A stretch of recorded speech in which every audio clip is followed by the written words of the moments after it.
Assalamualaikum warahmatullahi wabarakatuh. Perkenalkan, nama saya Mufti Adli, NIM 200872287 dari Prodi Pendidikan Kepelatihan Olahraga. Di sini saya akan membahas tentang surat resmi. Berikut adalah pemaparan dari saya. Yang pertama, kita masuk dalam pengertian surat resmi. Surat resmi adalah surat yang digunakan untuk kepentingan resmi oleh perorangan, instansi, dan organisasi. Selanjutnya, fungsi surat.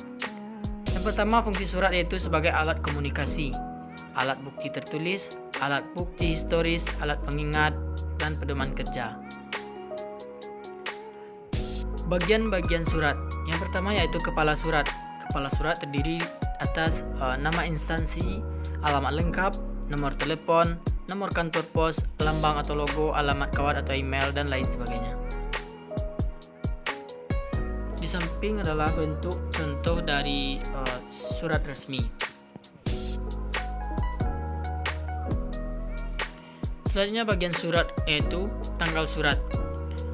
Tanggal surat ditulis lengkap, yaitu tanggal ditulis dengan angka, bulan ditulis dengan huruf, dan tahun ditulis dengan angka. Setelah angka tahun tidak diikuti tanda baca apapun seperti tanda titik, tanda koma, titik, dan garis hubung. Hal yang perlu diperhatikan, sebelum tanggal surat tidak dicantumkan nama kota karena nama kota itu telah tercantum pada kepala surat.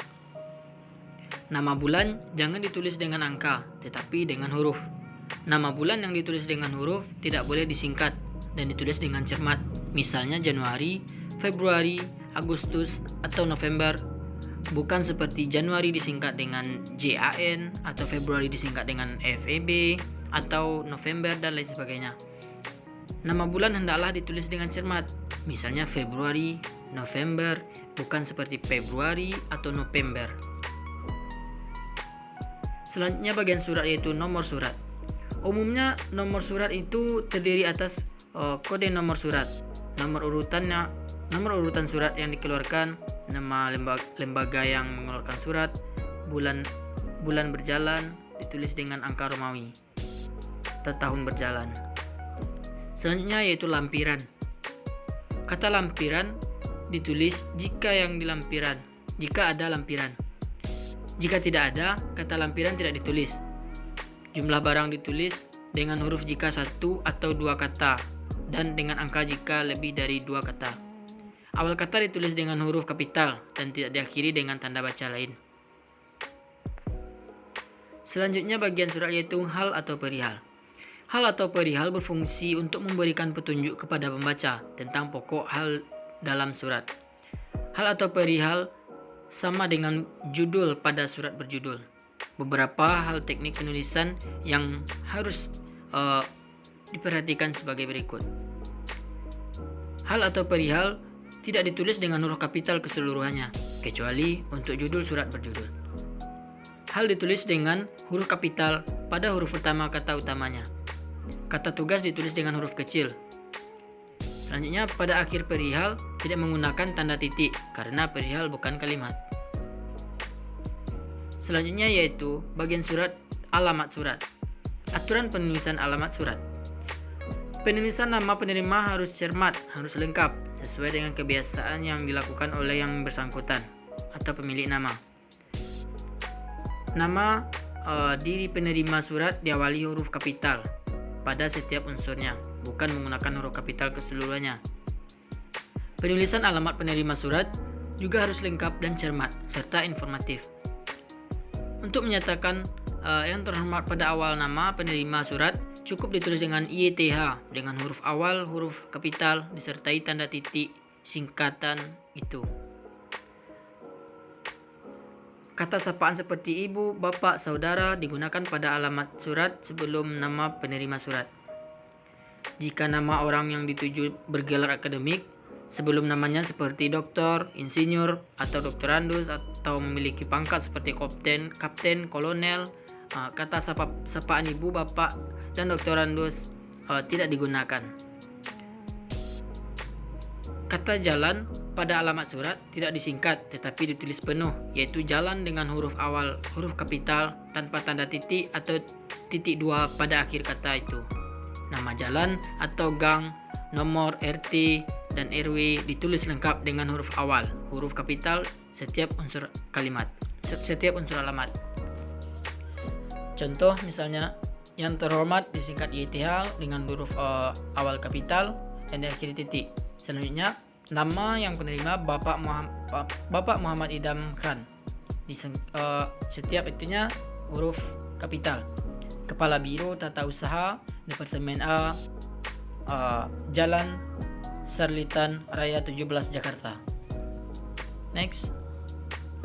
Selanjutnya yaitu salam pembuka.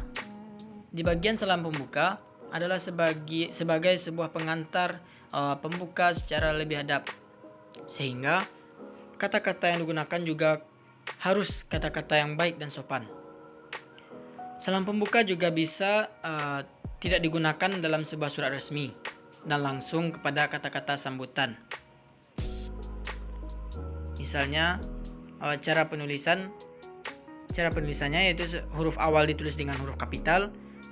Selanjutnya penulisan diikuti tanda koma. Contoh dengan hormat, tanda koma diakhiri dengan tanda koma.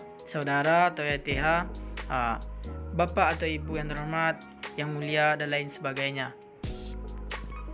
Dan salam pembuka juga bisa lebih baik menggunakan Assalamualaikum warahmatullahi wabarakatuh. Next. Selanjutnya bagian surat resmi yaitu isi.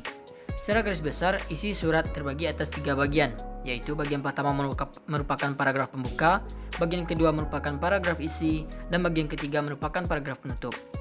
Paragraf pembuka berisi pemberitahuan, pertanyaan atau permintaan. Paragraf penutup merupakan simpulan dan kunci isi surat.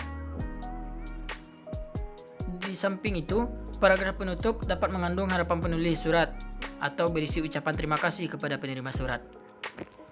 Selanjutnya yaitu salam penutup. Salam penutup digunakan untuk menambah kesantunan dalam berkomunikasi. Walaupun salam penutup itu sangat baik digunakan, tetapi tidaklah berarti semua surat wajib menggunakan salam penutup. Salam penutup hanya digunakan dalam surat-surat berita. Selanjutnya yaitu tanda tangan. Dalam korespondensi Indonesia, penanda tangan surat adalah orang yang namanya tercantum dalam surat itu. Cantuman nama seseorang dan hak untuk menandatanganinya tentu didasarkan atas kewenangannya dan jabatannya. Selanjutnya yaitu jenis-jenis surat resmi. Jenis-jenis surat resmi yang pertama itu surat keputusan, surat kuasa, surat perintah, surat permohonan, surat edaran, dan surat undangan. Berikut ini adalah bentuk contoh dari surat resmi. Adalah surat resmi yang lengkap adalah seperti pada gambar yang tertera di dalam gambar tersebut.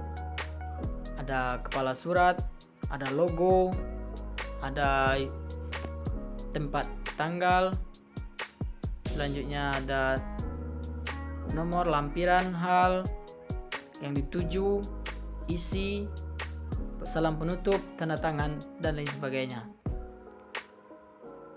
Pada bagian ini adalah bentuk dari surat resmi yang lengkap kepada suatu dinas pendidikan. Kita bisa lihat contoh surat resmi sebagai berikut.